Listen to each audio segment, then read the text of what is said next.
Bonjour, nous sommes ici à Lagny-sur-Marne, à la résidence Rothschild, et je suis en compagnie de Nicolas, qui est le président du collectif des habitants. Nicolas, explique-nous tout, pourquoi est-ce qu'on est là? Alors vous êtes ici pour plusieurs choses, c'est-à-dire que pendant 2 ans nous nous sommes battus. Nous avons des caves et ces caves sont inaccessibles avec des rats, des cafards, des fils pendants.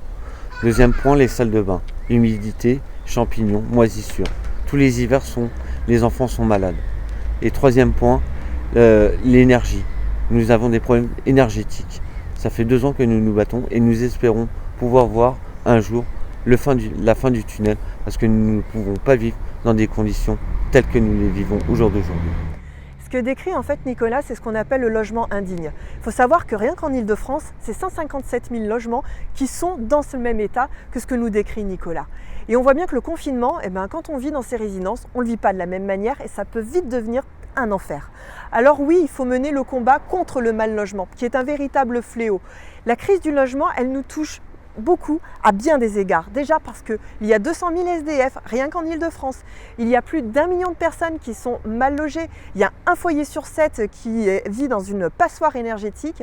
Bref, on voit que plus la crise du logement s'accentue et plus Madame Pécresse, elle, diminue les budgets par 2, voire même par 3, si on prend en compte la politique de la ville.